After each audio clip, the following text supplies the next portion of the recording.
trees, surely among the most magnificent of all living things. Some are the largest organisms on Earth, dwarfing all others, and these are the tallest of them all.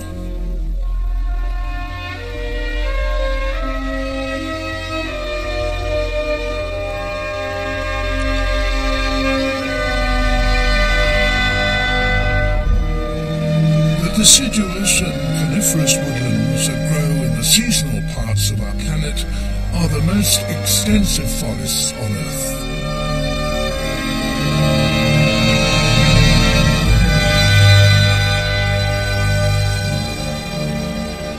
Their sheer extent stuns the imagination.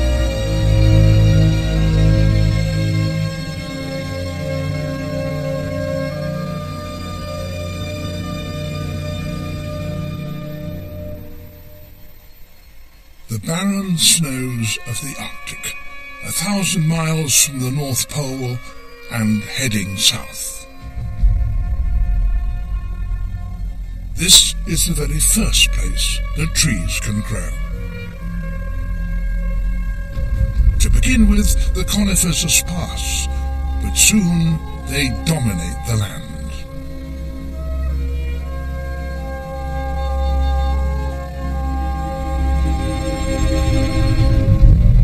This is the taiga forest. There are as many trees here as in all the world's rainforests combined.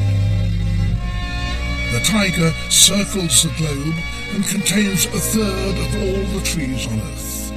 It produces so much oxygen that it refreshes the atmosphere of the entire planet.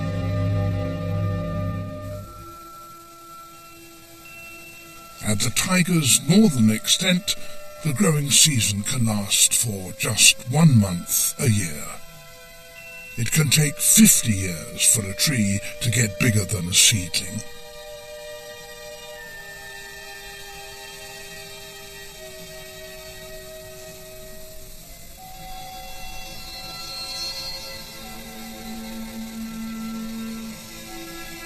It's a silent world, where little stirs.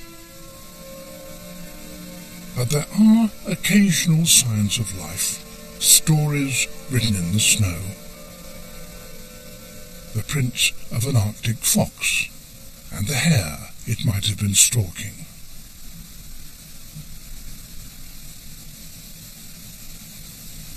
A female polar bear, and her 2 cubs.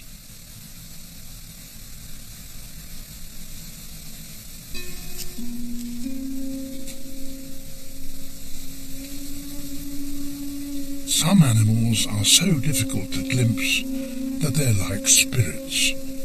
One could live a lifetime in these woods and never see a lynx. The cat must roam hundreds of miles in search of prey and may never visit the same patch of forest twice. It's the very essence of wilderness.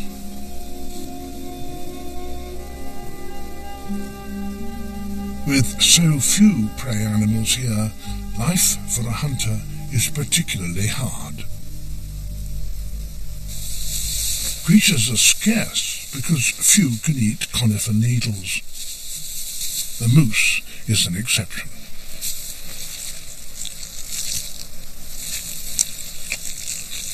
Growth is so difficult that conifers protect their precious leaves by filling them with resin. That reduces water loss, but it also makes them very distasteful.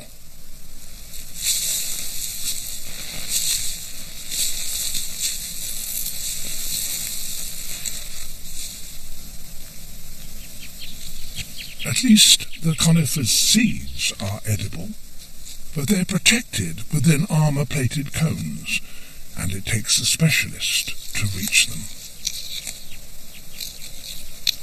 The crossbill's extraordinary beak can prise apart the scales so that its tongue can extract the seeds. Birds are fortunate, when the seasonal crop is gathered, they can fly south.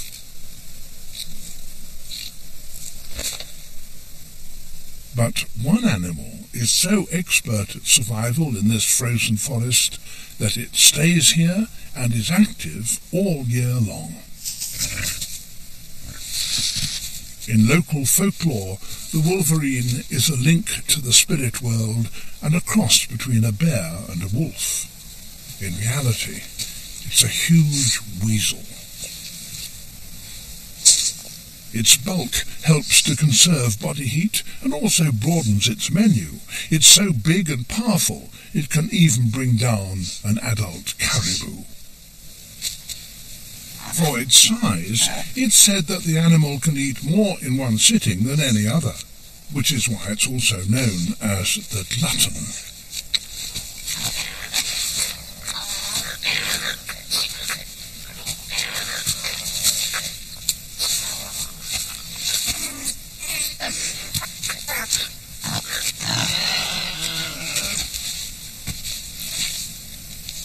Being gluttonous here is a very effective strategy. It's wise to eat all you can when you can. And when even a glutton can't eat more, it stores what's left for later in the surrounding deep freeze.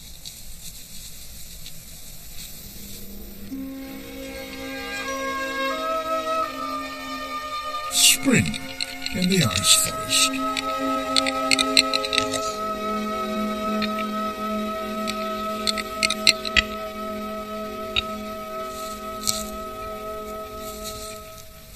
The capercaillie can also digest conifer needles, but feeding is not its priority at the moment. Like gladiators, the males square up for a battle.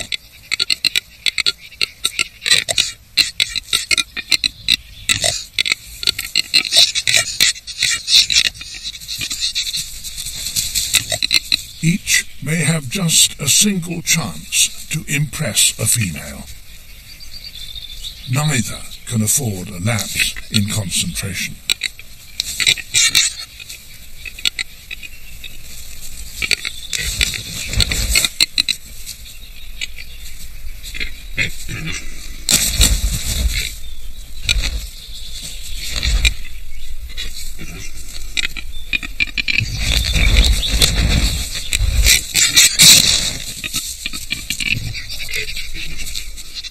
The injured loser may not survive.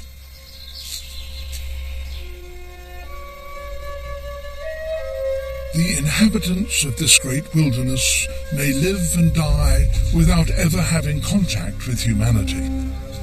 Long may it be that way.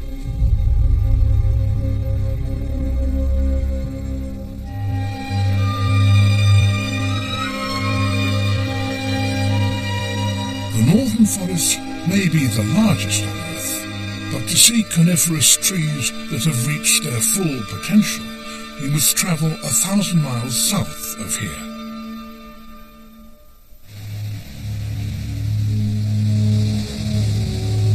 The Pacific coast of North America.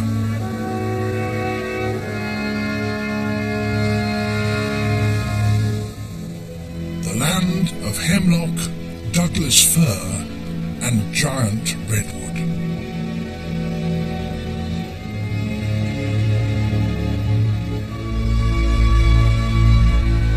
Here, water is never locked up in ice, and even if rains fail, the needles can extract moisture from the fogs that roll in from the sea.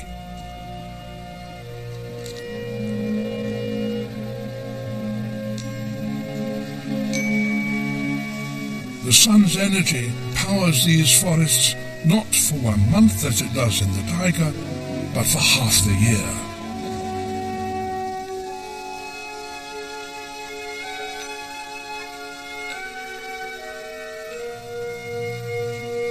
These conifers grow at 10 times the rate of those near the Arctic, and they live for thousands of years.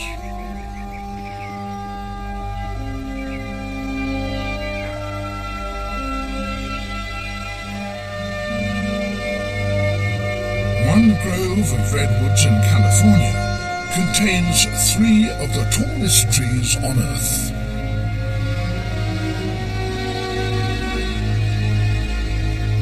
This one is over 100 meters high, the size of a 30-story building.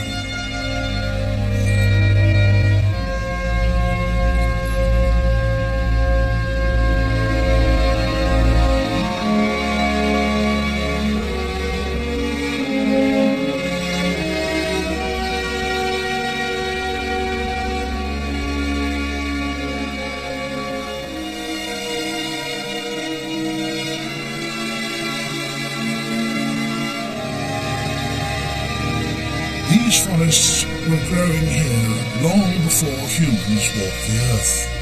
They were in their prime 20 million years ago and existed before the Swiss Alps or the Rocky Mountains were even raised.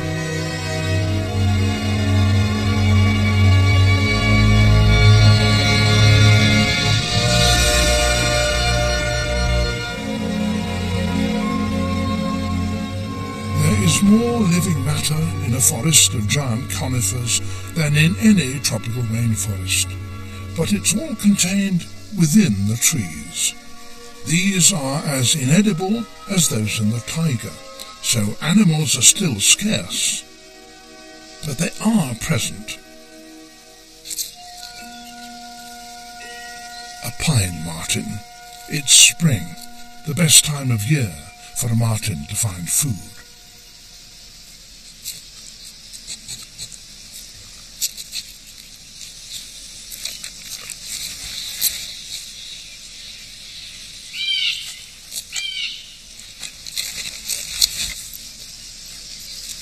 Birds' eggs are a seasonal snack, and for a short time there's plenty of them. Sometimes perhaps too many. But to live here permanently, the marten needs a more reliable food source. Squirrels fit the bill. They thrive here on the pine cones, and although these are also seasonal, they can be stored and eaten throughout the year.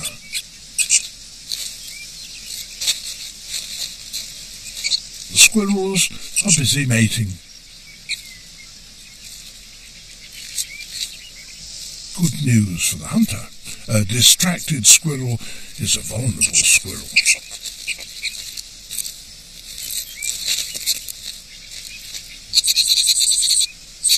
But this time the amorous couple are safe. There is a loner stocking his larder who will be the easier target.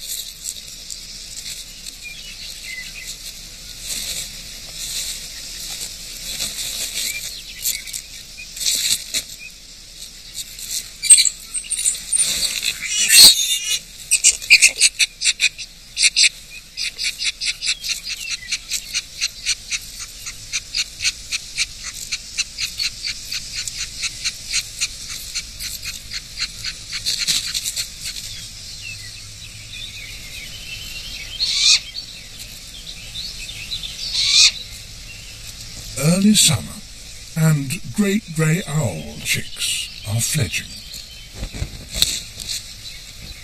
Adults can only raise young here in years when the seasonal vole crop is big enough to support them.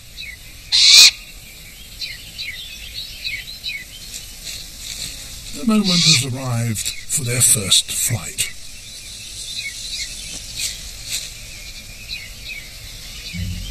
Leaping from the world's tallest trees is not for the faint-hearted.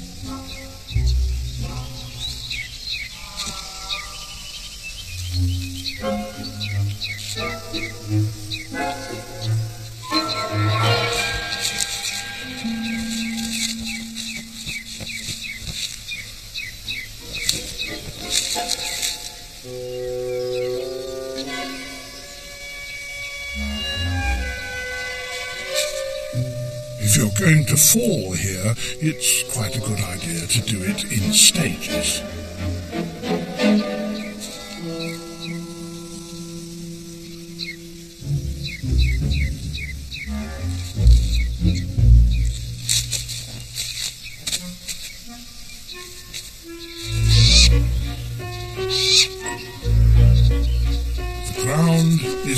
place for an owl. If he's to climb to the top of his class, he'll need to persevere. So now, let's have another go.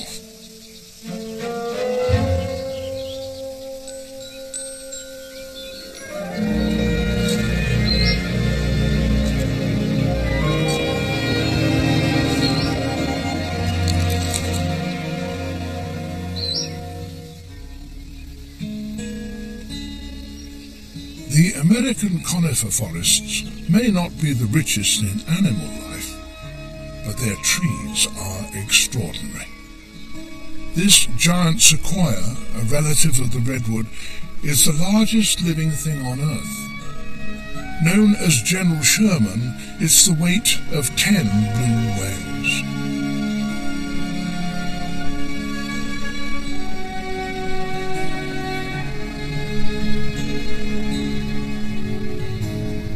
Higher up in the nearby mountains, bristlecone pines, the oldest organisms on the planet. Some have been here for 5,000 years. They were alive before the pyramids were built and were already 3,000 years old when Christ was born.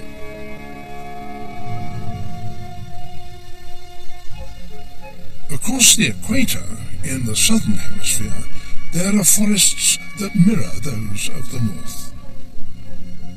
Here in South America, araucaria trees or monkey puzzles are like the conifers of the taiga. They have waterproof scales instead of needles, and their cones look a little different, but the principles are the same.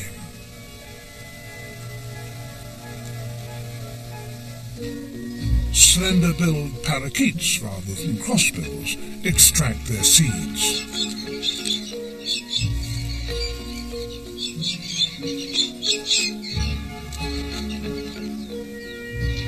Where the growing season is longer, there are alerce trees, the redwoods of the south.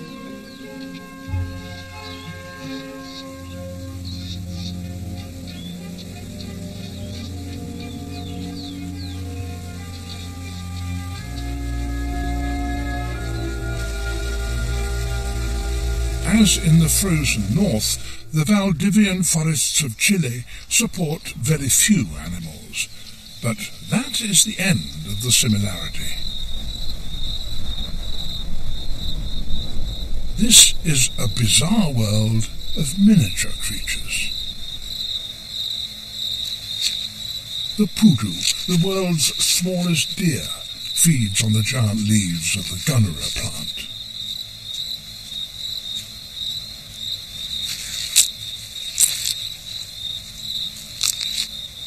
The female is just 30 centimetres high at the shoulder, and her infants are hardly bigger than kittens.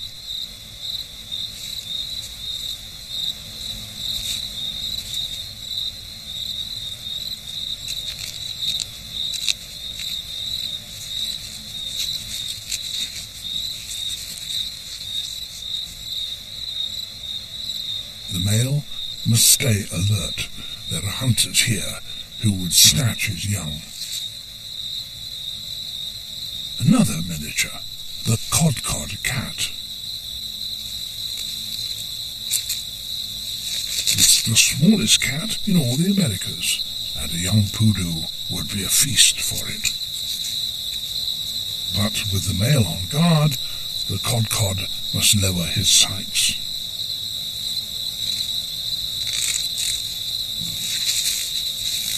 Moths are hatching. They're the last of the summer. The tiny cat should be able to score with these. No one knows why the creatures here are so small, but at least they can survive on meagre rations.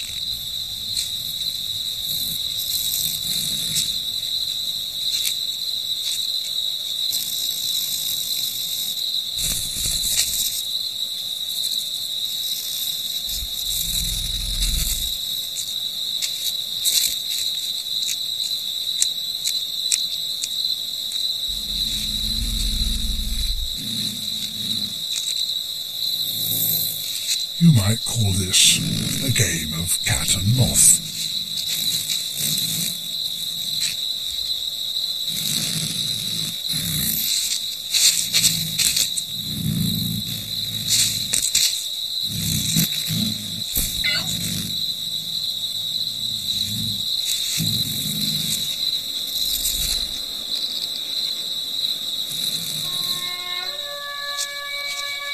As winter approaches in Chile, spring is arriving in the northern hemisphere.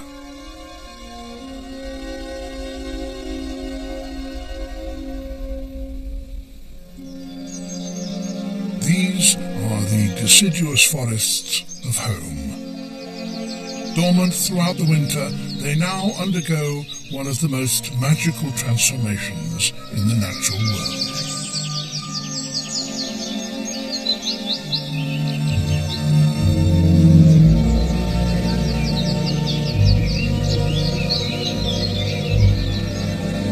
By late spring, the landscape is wrapped in a vibrant, fresh green. Here, instead of conifers, there are broad-leaved trees, and that makes the character of this forest entirely different.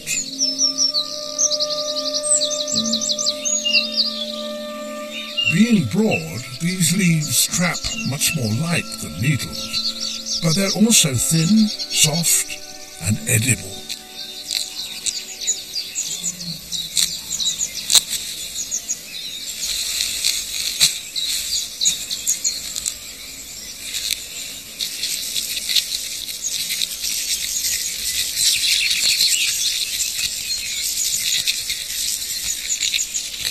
And others can eat the leaf eaters.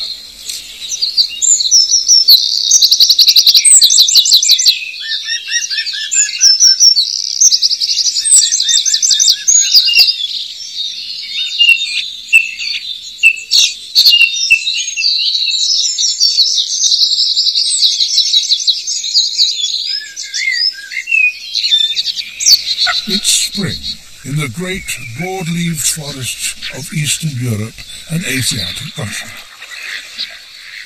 The mandarin ducks are calling.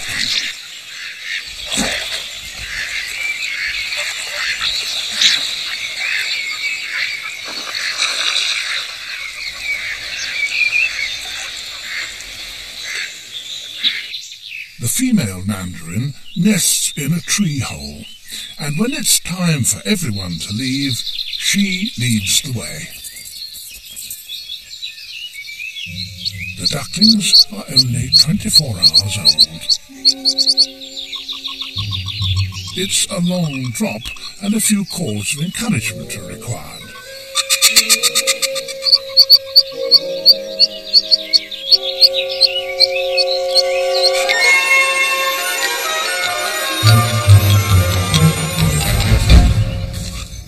Two down, 7 to go.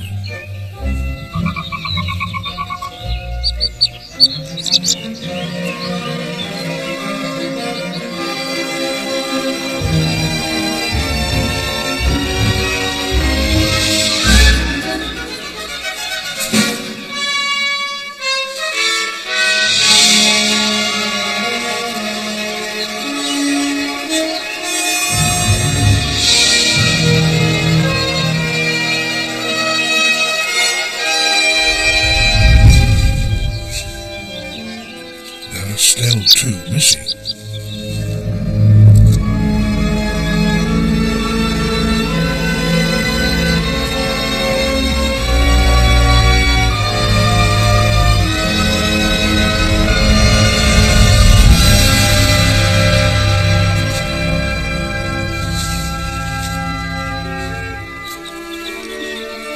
All present and correct. But they won't be safe until they reach water, and the forest pool is almost a mile away.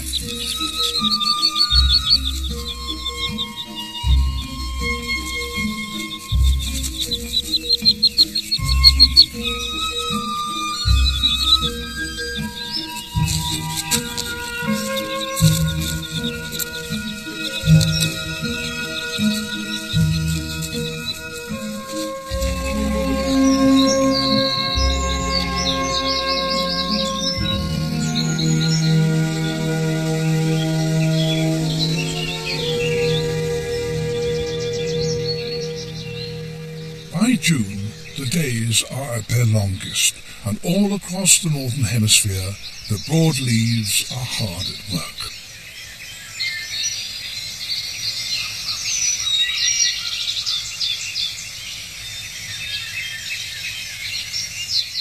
On the east coast of North America, it seems like any other summer's evening. But tonight is special.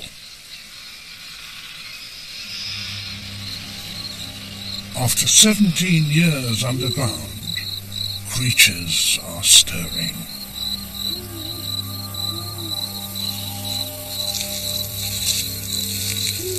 The nymphs of the periodical cicada have been biding their time. Now they march like zombies towards the nearest tree and start to climb.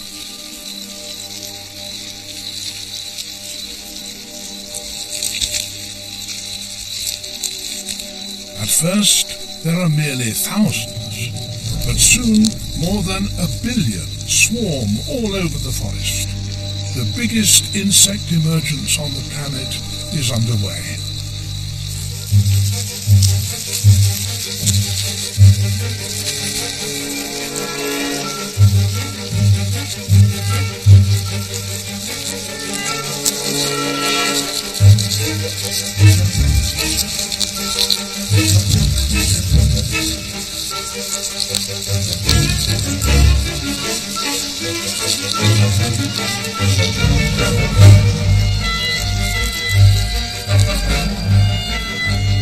They invade the upper branches where they climb out of their external skeletons and assume their adult winged form.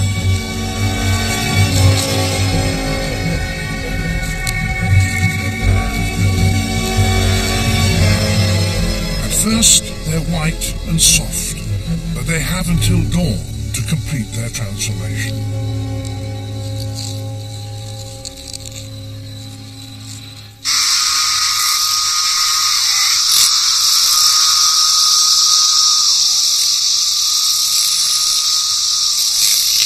After an absence of 17 years, the forest is now overrun by cicadas.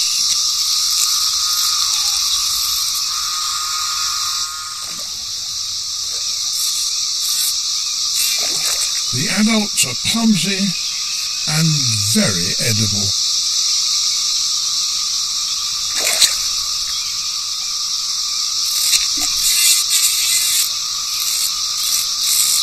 For turtles and other inhabitants of the forest, this is a feast they're lucky to see once in their lifetime, and they gorge themselves while they can.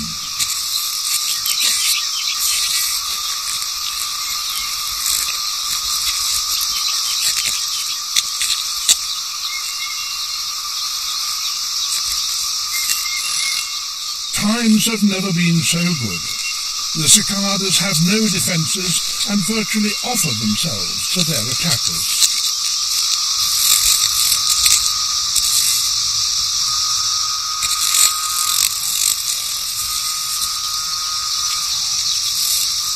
The stream of insects is so relentless that soon all the predators are full to the point of bursting.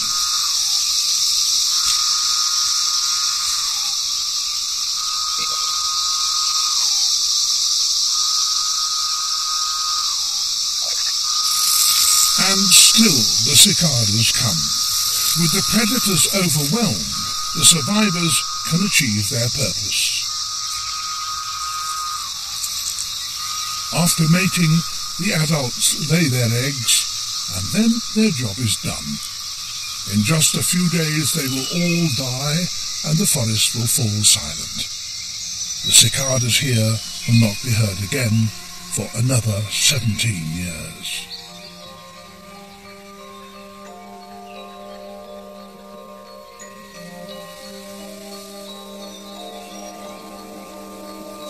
Having fed the predators, the cicadas leave one final gift for the forest itself. The nutrients in a generation of cicadas are returned to the soil all at once, and the trees enjoy a marked spurt in growth. This may be the single largest dose of fertilizer in the natural world.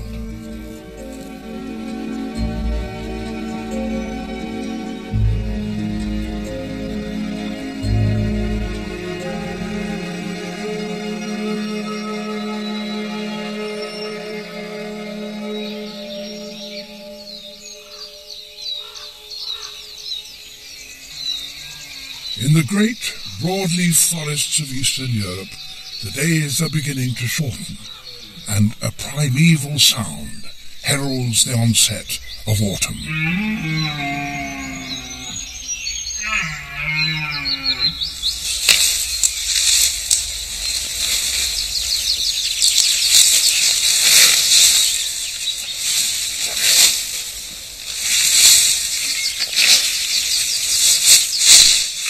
Male red deer are starting their rut.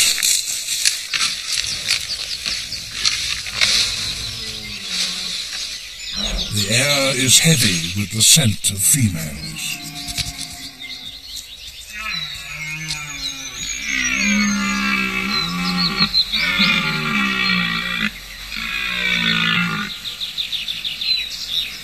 The rules are simple. Winner takes all.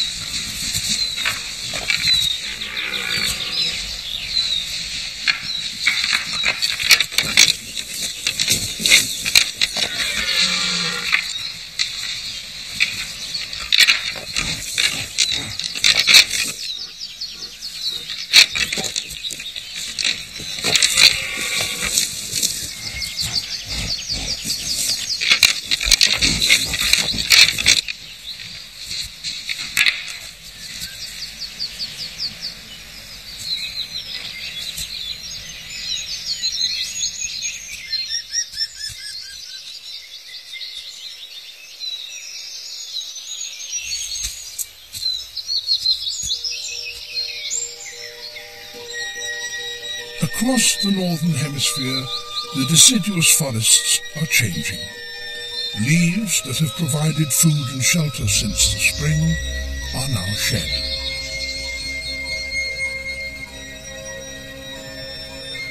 In the broadleaf forests of Russia, winter is particularly severe.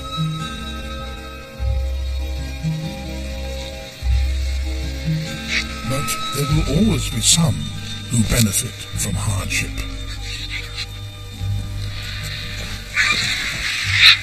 Black vultures scavenge from the carcass of a sika deer that has died of cold or starvation.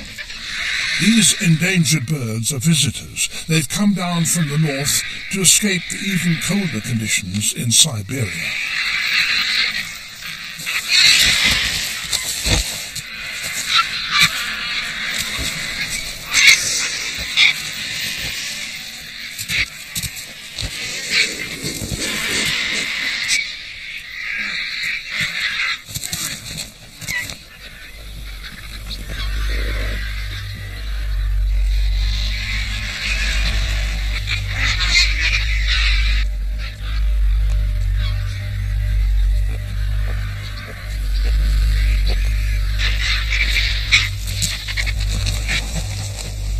An Amur leopard, the rarest cat on Earth. Winter is a difficult time for this hunter. There are no leaves to cover and no young prey animals. This female has the added pressure of having to provide for her one-year-old cub. It will be another 12 months before he'll be able to fend for himself.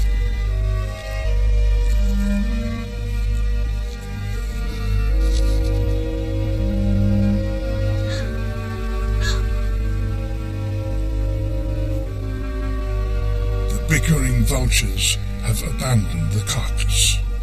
It's a valuable discovery for the leopards.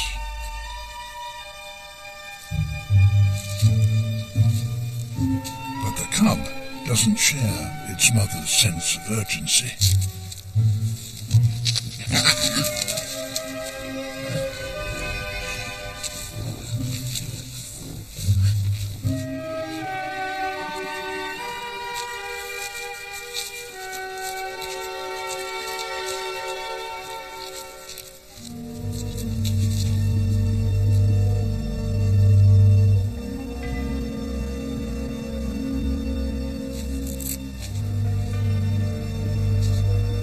vultures have left behind plenty of good meat, but it's stiff with frost.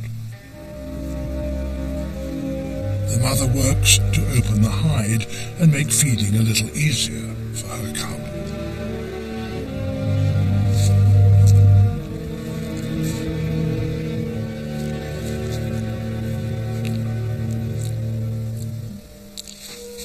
There are only 40 Amur leopards left in the wild, and that number is still falling. The harshness of the winter here hinders their increase in numbers. It takes one of these females longer to raise her young to independence than it does a leopard in Africa.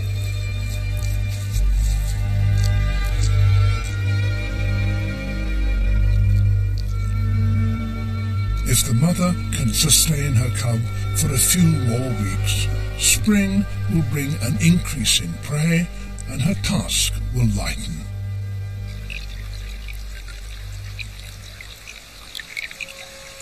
For all the inhabitants of this seasonal forest, the long, cold wait is nearly over.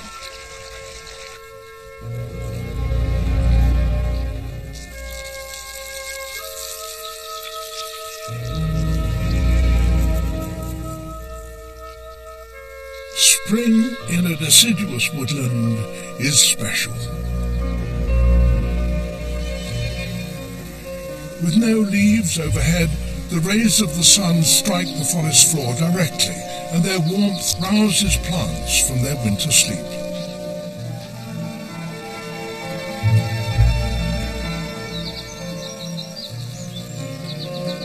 The ground-living plants are in a hurry. Before long, the trees above will come into leaf and steal their light.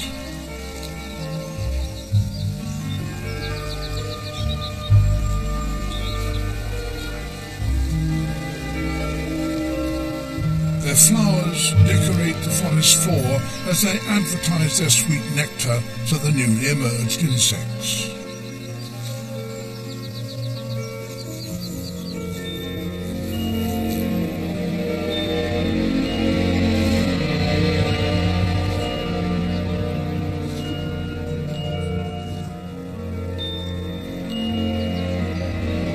The spring blooms of the deciduous woodlands have no equivalent in either the great conifer forests or the tropical jungles.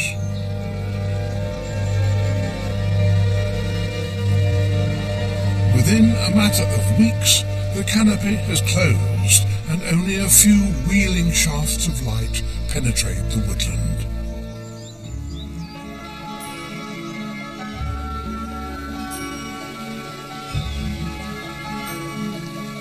In the treetops, the broad leaves rapidly expand to their full size to make the most of summer while it lasts.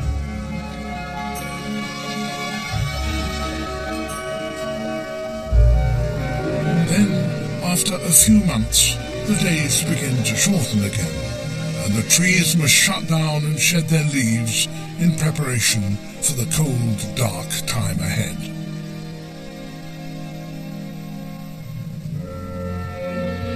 Great tracts of North America flush red as the season progresses. The effect is so spectacular and so extensive that it can be seen from space.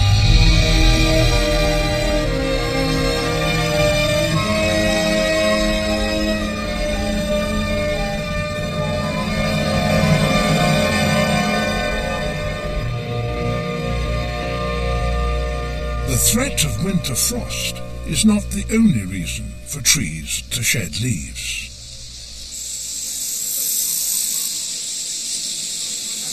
These forests stand in the tropics. Here, day length never changes, but the dry season is so severe that the trees can't afford to lose the amount of water that would evaporate from their broad leaves. So the leaves must be shed.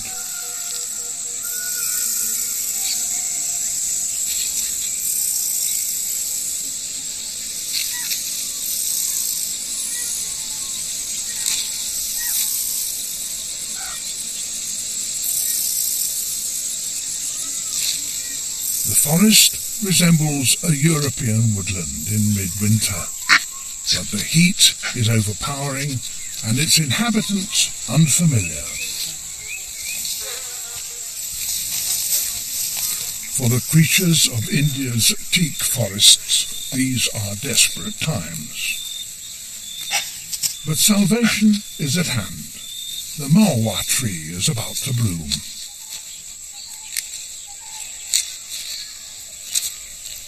Its flowers are full of liquid, making them irresistible.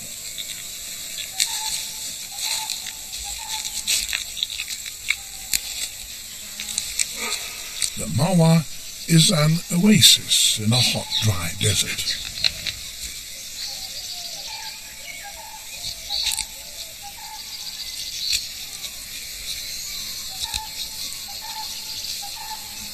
Those that fly or climb are not the only ones to get a share. Chital deer follow the Nanga monkeys, collecting the flowers that fall.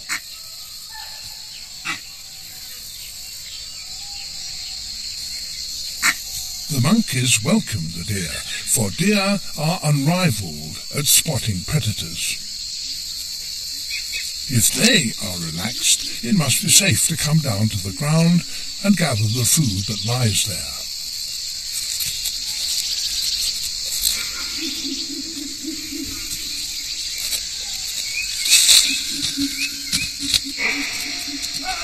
But it's not wise to travel far from the sentinels.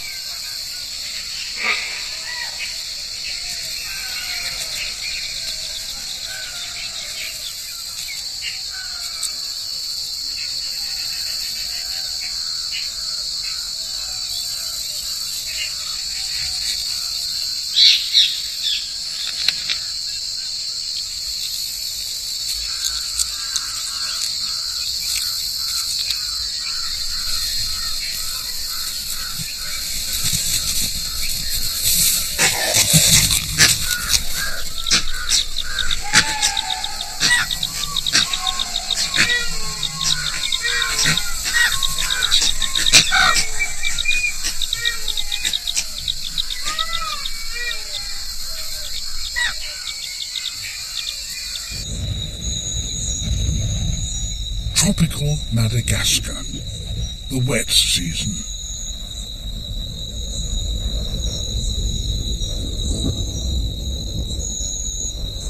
It's now that the baobab trees regrow their leaves and collect water to store in their huge trunks, ready for the dry season ahead.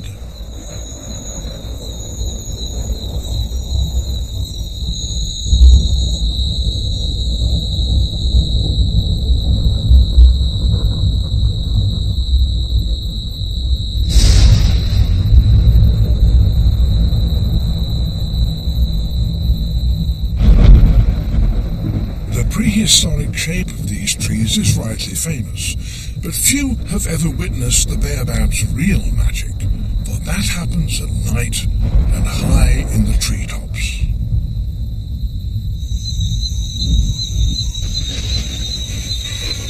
Flush with water, the baobab prepares itself for an unforgettable display.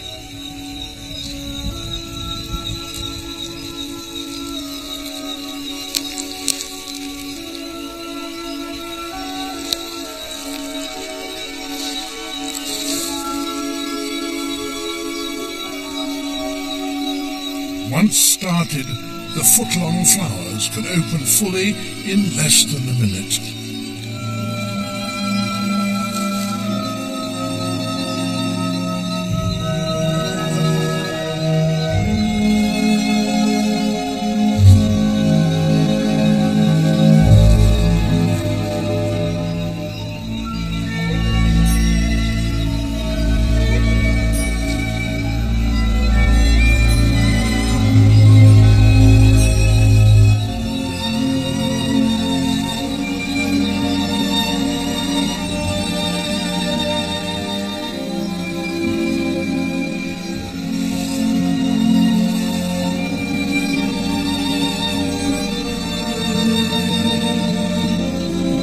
As the flowers open, the creatures of the forest wake.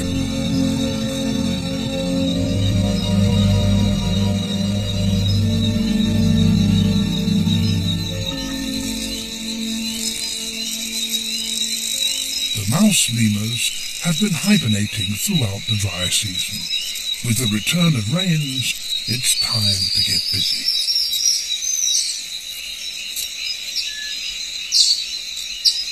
A dozen share this tree hole, but there's plenty of room. The world's smallest primate is no bigger than your hand.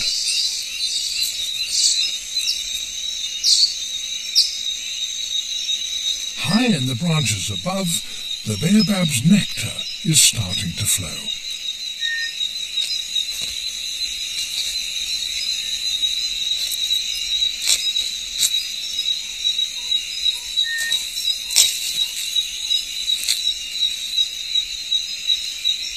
A drink of this sugary, energy-packed liquid is an ideal way for the lemurs to start their day.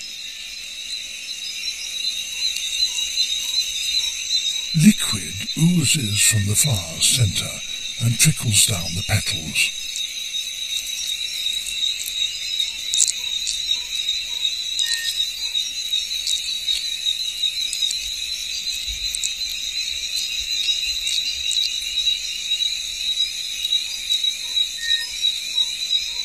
But the nectar is not intended for lemurs. These giant hawk moths are the drinkers the tree needs to attract.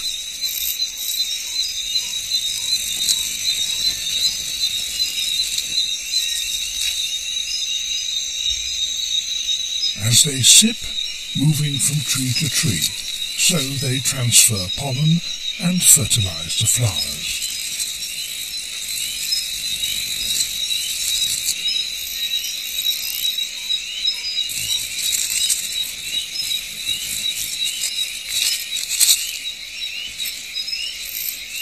Nectar was an excellent first course for the lemurs, but moths are the main dish. The moths are very important to the lemurs, for they will replenish the fat reserves that the lemurs need to survive the barren dry season.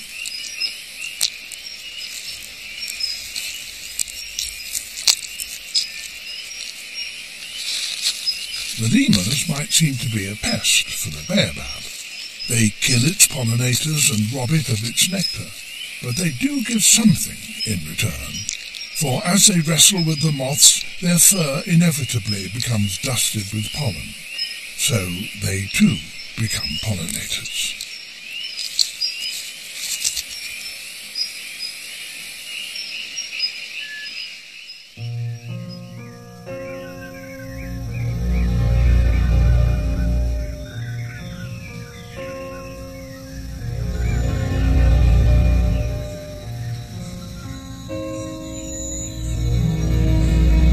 As the alternation of wet and dry seasons brings change to some tropical forests, so the progression of summer to winter dictates life in more temperate regions.